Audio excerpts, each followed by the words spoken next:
cordial bonjour à tous, nous voici à nouveau réunis pour un haul achat manga. Cette fois ce sera le haul achat manga de l'été, puisque avec la Japan Expo j'ai pris un petit peu de retard. Je viens de tourner ma vidéo du mois de juillet, j'ai un peu rushé. Donc là ce sera le haul achat manga de l'été. Vous n'allez pas y perdre au change, il y a peu de séries que je poursuis, enfin j'en poursuis, mais là j'en ai pas trouvé pour cette fois-ci, pas beaucoup. Par contre on a pas mal de nouveautés et des coffrets collector, donc je pense que ça va vous faire plaisir. C'est parti!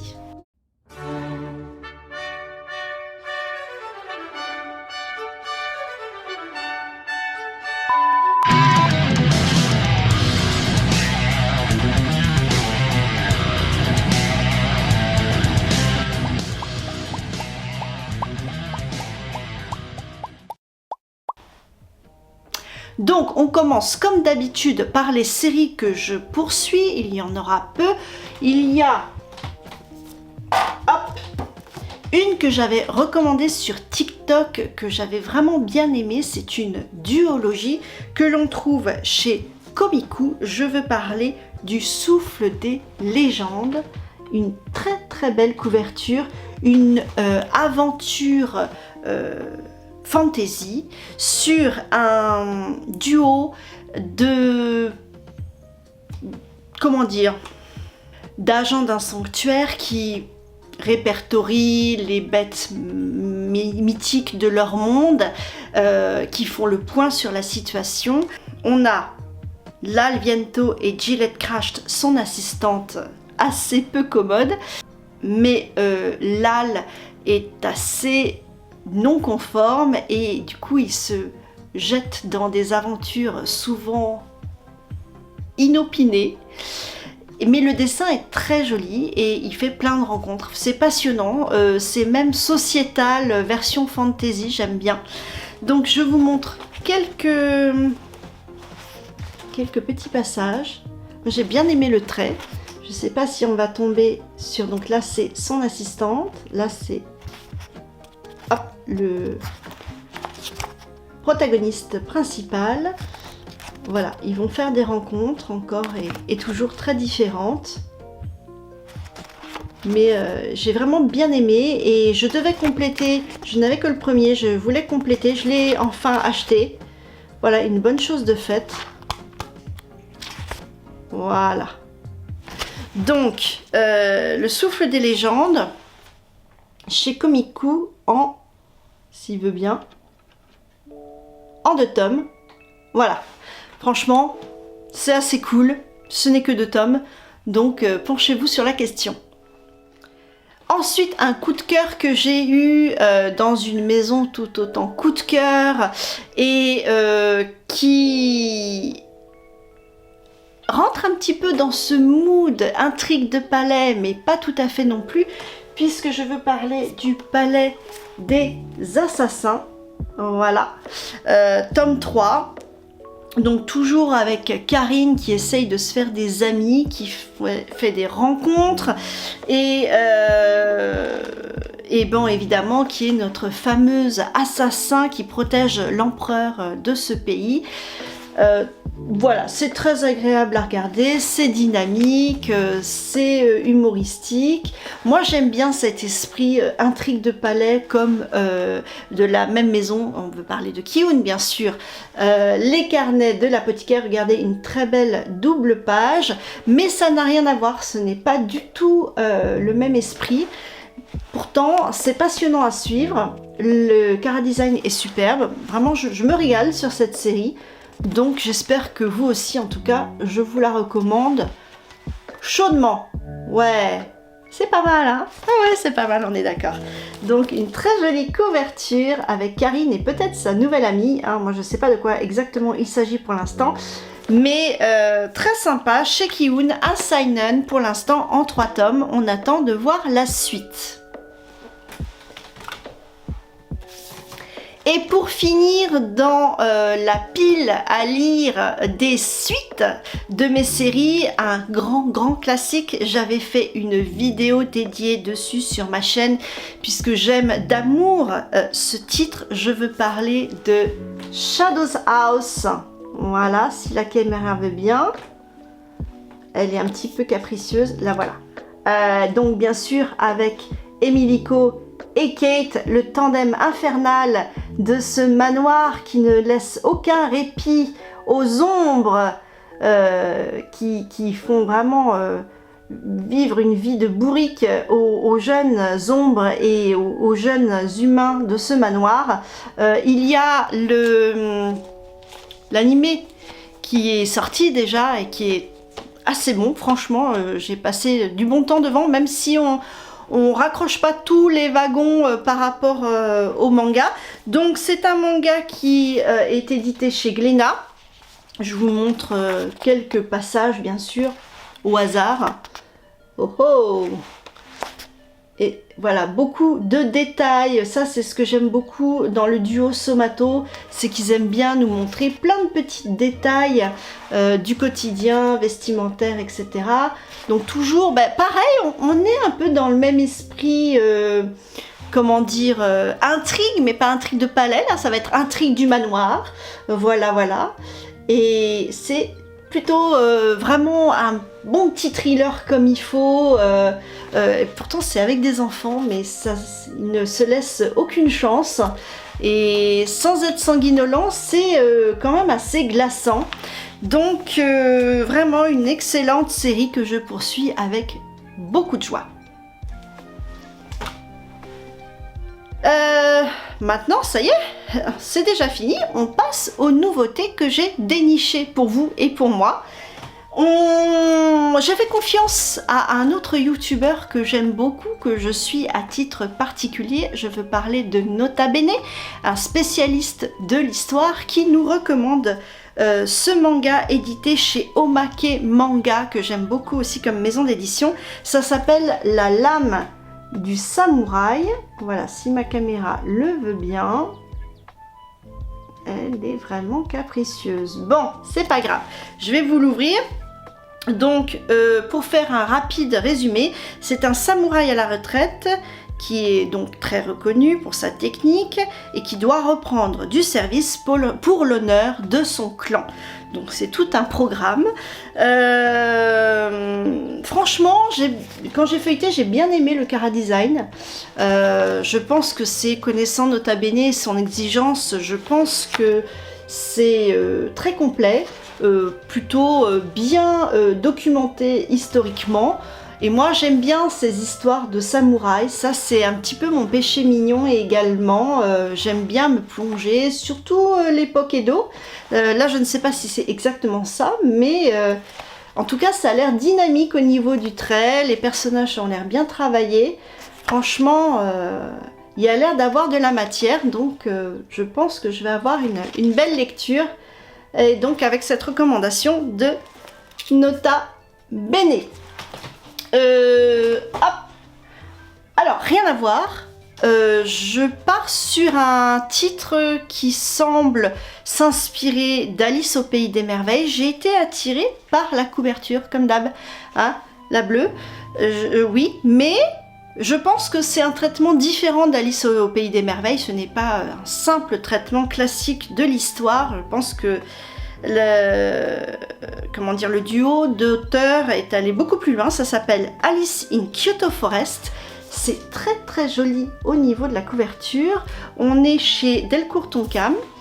Donc on est sur une Alice qui vit chez un oncle qui ne l'aime pas, qui rêve de prendre son indépendance et qui décide un jour de partir pour Kyoto dans l'espoir de devenir une Maiko, une apprentie geisha. Tiens, ça me fait penser au titre de Noévé Graphics, la maison des Maiko. Et en 8 ans, sa ville natale a bien changé et elle ne se retrouve plus très bien dans sa ville d'enfance. Et je pense qu'elle va partir sur une certaine aventure. Donc, voilà ce que ça donne à l'intérieur. Pareil, un dessin pas dégueu, franchement. Je pense qu'on va se laisser emmener dans cette histoire un petit peu fantasmagorique. Donc il y a déjà au moins un deuxième tome, je pense, de ce titre, mais j'ai commencé par le premier, bien sûr, hein. Je vais me donner le temps de l'apprécier et de voir si je le poursuis. Mais franchement, il me tentait bien. Bon, je suis désolée, toujours aussi capricieuse. Ah, voilà. Hop. Donc franchement, c'est très très joli au niveau de la couverture. Et c'est assez évocateur, ça fait rêver, en fait, cette couverture. Donc... j'espère que ça sera à la hauteur de mes espérances. Ensuite, alors, une autre nouveauté, j'ai pris les deux d'un coup cette fois. Je pense qu'également on est sur de l'intrigue de palais. Je suis désolée, là, j'ai fait un cumul, là, une envie intrigue de palais. Je sais que c'est la vibe du moment, mais je sais pas. Voilà, peut-être que ça va vous parler, peut-être que vous l'avez vu passer. Ça s'appelle La concubine rebelle d'Hiromi Ebira chez Akata. Voilà, j'ai pris les deux premiers tomes. Bon, évidemment, les couvertures, elles sont magnifiques. Derrière, c'est pas mal non plus. Hop, voilà. Donc, ça, c'est le numéro 1. Pour vous dire en gros... bon, voilà, c'est Sarana qui doit aller épouser un empereur pour aider son clan, un grand classique, hein, on en a vu d'autres, des comme elle. Elle n'arrive pas à se faire accepter par les concubines, ça c'est un grand classique aussi. Mais bon, évidemment, elle est déterminée, elle déjoue les manigances, voilà.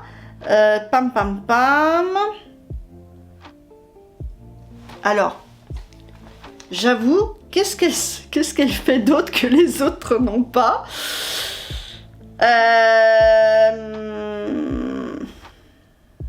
Bon, je pense qu'elle crée des alliances. Et je pense que l'imbroglio politico-royal devrait fonctionner. Mais on va voir. En tout cas, j'ai commencé avec ces deux tomes. Donc voilà, pour vous montrer ce que ça donne à l'intérieur.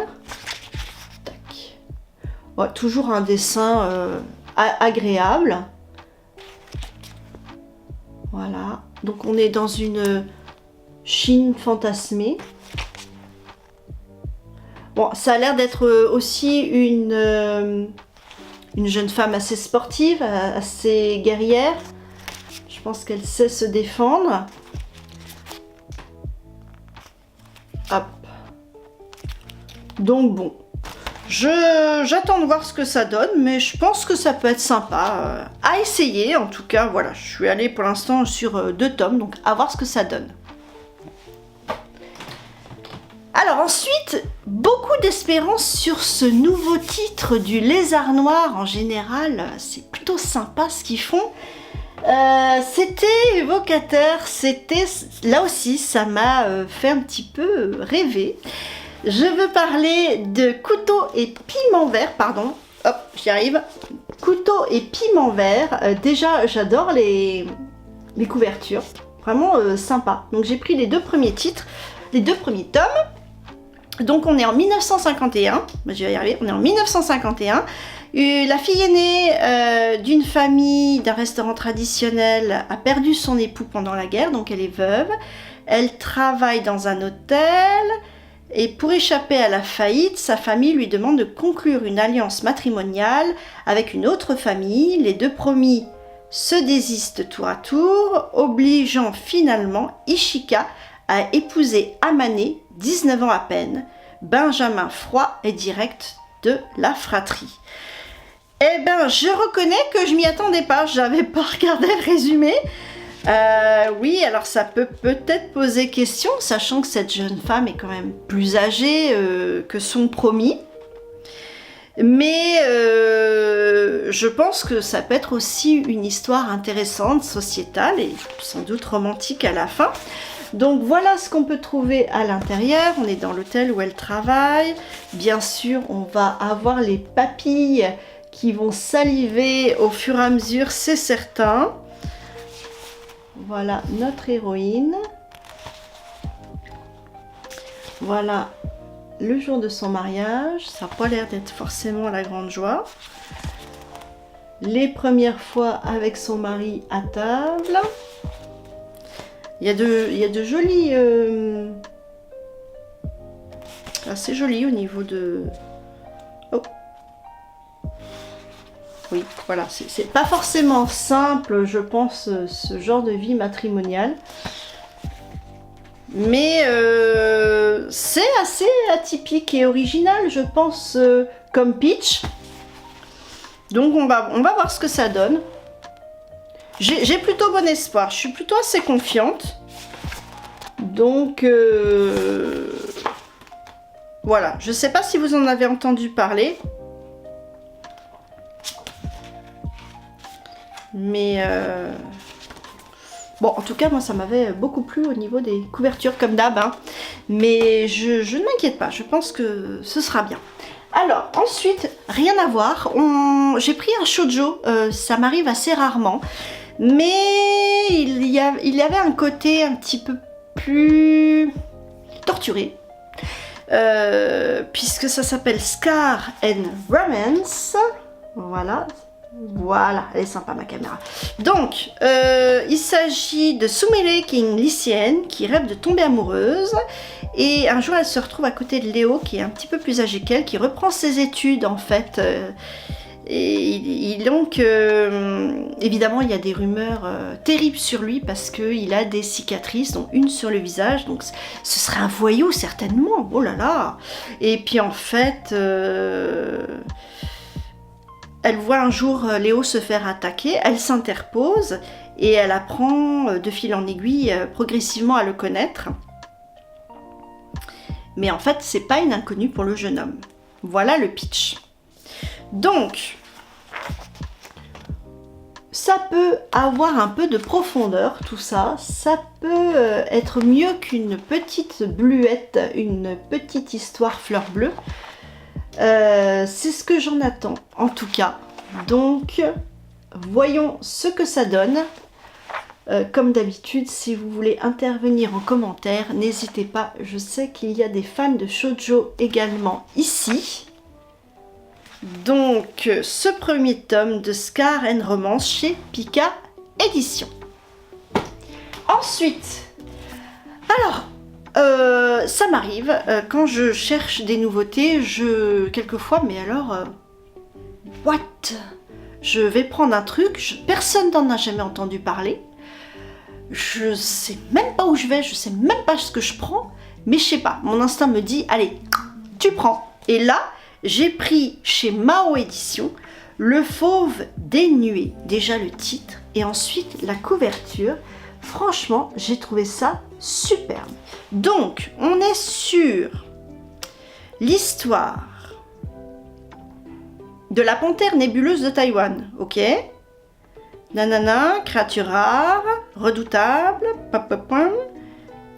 fera. Alors, entre crainte et admiration, fera de ses représentants les gardiens des choses visibles et invisibles et les spectateurs de grands changements de notre temps. Peut-être un conte philosophique animal, ce serait pas le premier.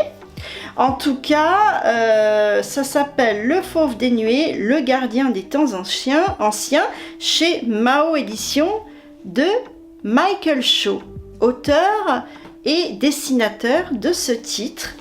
Déjà, c'est très très beau. Franchement, alors voilà, ce sont des anthropomorphes, hein, et on voit, ils sont mi-hommes, mi-humains. On voit aussi sous forme de bêtes, de panthères. C'est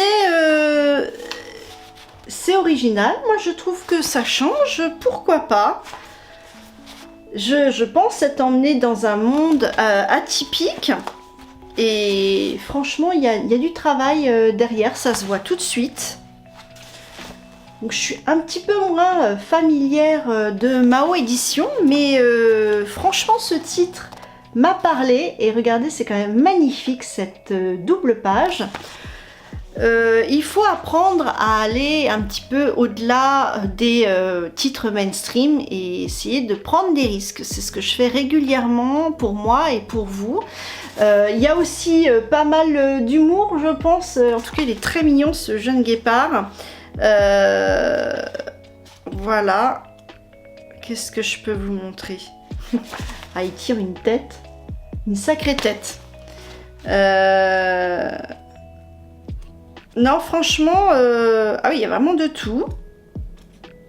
Mais ça peut se lire franchement à partir de 12 ans, je pense. Donc, s'il y a du jeune public, ça pourrait tout à fait fonctionner. Peut-être pas trop en dessous.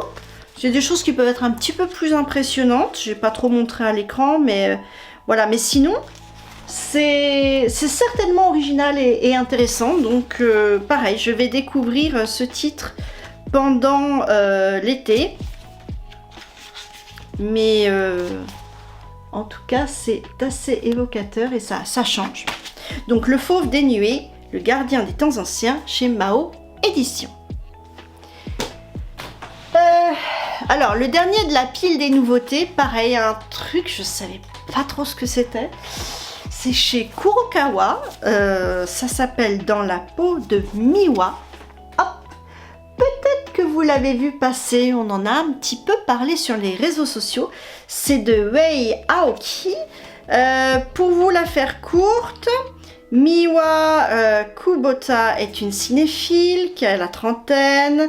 Elle se fait renvoyer de son vidéoclub où elle travaillait et elle adore un acteur qui s'appelle Takahashi Yatsumi, qu'elle idolâtre, et un beau jour, Miwa découvre que son idole recherche une femme de ménage, donc elle va saisir sa chance en postulant à ce travail. Donc, j'imagine que c'est les deux protagonistes principaux sur la couverture. Voilà, écoutez, un dessin très convenable. Voilà, une fan de cinéma, un peu geek sans doute sur les bords, enfin je veux dire très otaku sur sa spécialité. Alors, le dessin est tout à fait convenable, franchement, il est agréable. Voilà, sa chère idole, déjà un petit peu sur le retour, un peu vieillissante, mais bon, le talent ne gêne pas malgré les années. Hop, voilà, le face-à-face, le premier face-à-face. Ça me faisait rire parce que je la voyais folle de joie. J'essaye de vous retrouver la page. Elle exprime sa joie, enfin je crois que c'est de la joie. Enfin j'espère. Donc voilà, donc ça va être à mon avis une petite histoire slice of life, paisible. Et puis voilà, un travail sur la maturité, sur la vie. Donc à voir ce que ça donne. J'avoue, là c'est pareil, j'ai pris des risques, je savais pas du tout où je mettais les pieds. Mais j'avais envie de trouver un titre qui change, qui sorte un petit peu des sentiers battus. Donc je vous donnerai un retour sur ce titre. Donc Dans la peau de Miwa chez Kurokawa. Bien. Maintenant, on passe aux choses sérieuses, puisque je vais vous parler d'un titre inédit, d'un youtubeur que je suis depuis longtemps, qui est spécialiste un petit peu de tout ce qui se fait au Japon. Il est à moitié japonais. Peut-être que vous l'aurez reconnu, il s'agit de Louis-San. Et Louis-San est vraiment touche à tout. Et il a créé son manga, son propre manga, et il s'est mis en scène dedans. Donc il a trouvé quand même une petite histoire parallèle pour introduire, mais je pense qu'il y a un petit peu de lui là-dedans. On suit donc Louis qui débarque au Japon à 19 ans, il veut retrouver ses parents biologiques et il a un masque traditionnel avec lui. Il découvre les us et coutumes du Japon, il multiplie les gaffes et les maladresses parce qu'il n'y connaît rien et il enquête sur ses origines qui vont l'amener à croiser la mafia japonaise et le côté fantastique du Japon. Donc pourquoi pas, ça peut être sympa. En tout cas voilà, ça s'appelle Kimen. Hop, on a Louis qui est stylisé sur la couverture. Voilà. Et puis, ben ma foi, alors là c'était le petit goodie que j'avais reçu, le petit autocollant. Qui veut bien, elle veut pas, elle veut bien. Je crois que ça c'est un masque de Tengu si je me trompe pas, ou de Oni, je sais plus. Non, de Oni. Hop, voilà le jeune Louis à 19 ans. Donc le dessin est tout à fait intéressant et sympathique parce qu'il est fait par Kaori Yoshikawa qui n'est pas une débutante. Donc c'est un super partenariat qui est là. Tac tac tac, donc là il arrive au Japon, il lui arrive différentes bricoles, certainement des choses pas simples hein, quand on s'y connaît pas trop. Voilà, il donne de sa personne là, ça n'a pas l'air très facile, mais bon, ça peut être marrant, franchement. En tout cas le dessin est très convenable.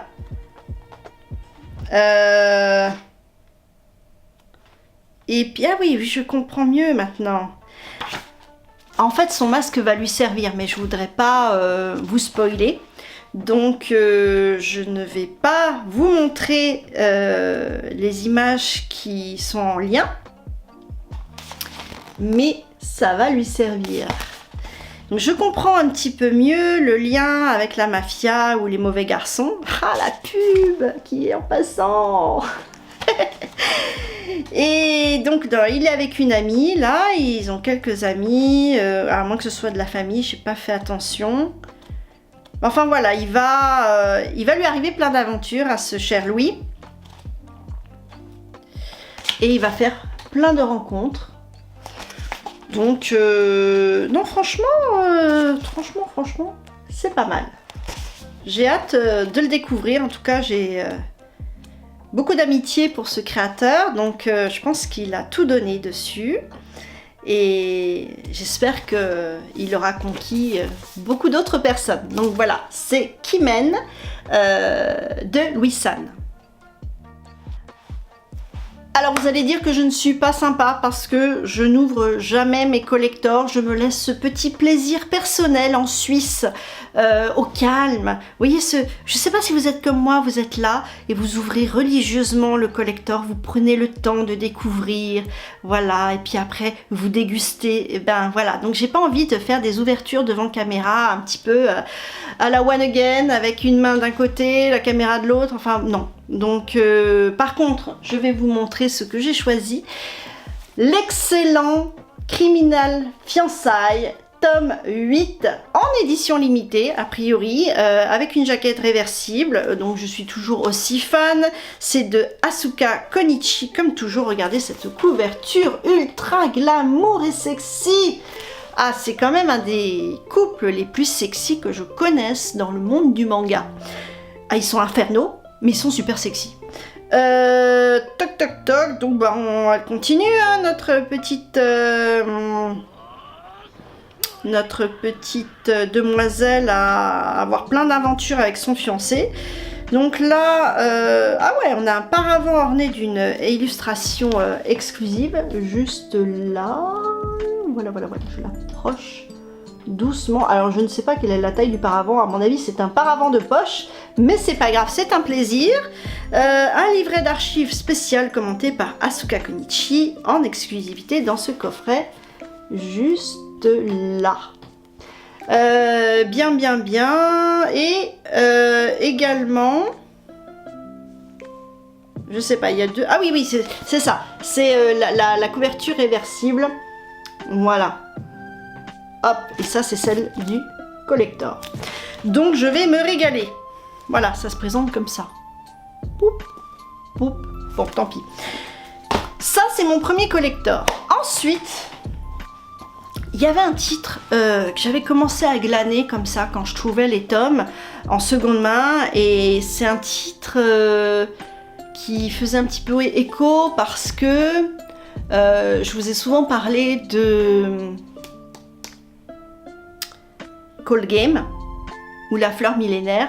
Et bien là, je vous parle de Freya. Peut-être que vous connaissez, c'est quand même un titre qui est assez connu maintenant. Je ne sais plus en combien de tomes il est. En tout cas, c'est un pack découverte, donc j'en ai profité, 1 et 2.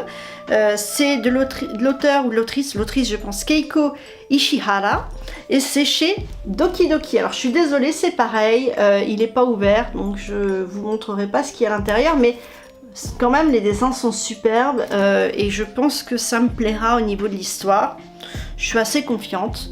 Donc voilà, ça c'est le 2e tome et je laissais le meilleur pour la fin puisque c'est un titre dont je vous ai rabattu les oreilles encore et encore. J'en ai parlé d'ailleurs tout à l'heure. C'est chez Kiun. Je me suis fait vraiment plaisir parce qu'en général j'aime pas trop être pigeon, mais là je me suis fait plaisir. Voilà. Hop. Tout ça là. Ouh, je peux vous dire qu'il est lourd. Donc, qu'est-ce qu'on a là-dedans? Dans le carnet, les carnets de l'apothicaire, le coffret, tome 13, eh bien, la jaquette alternative réversible, le livret inédit, un set de papeterie, un set de baguettes, une boîte à bento. Alors ça, c'était le truc qui me... Ils m'ont vendu le machin avec la boîte à bento, ça c'était sûr. Une boule à thé avec Charms, ça c'est pas mal non plus. Et un petit peigne. Que voulez-vous, je suis faible. Donc voilà, j'ai mon édition collector, je me suis fait plaisir et je vais encore me régaler avec les aventures de Jinji et Mao Mao. J'ai tellement aimé ce qui s'était passé dans le tome précédent que j'ai trop hâte de découvrir ce qui va se passer cette fois-ci. C'est vraiment un plaisir de lire ce titre. Donc les carnets de l'apothicaire, tome 13, chez Kiun. Et bien voilà les amis, nous arrivons au bout de cette vidéo. J'espère qu'elle ne vous a pas paru trop longue.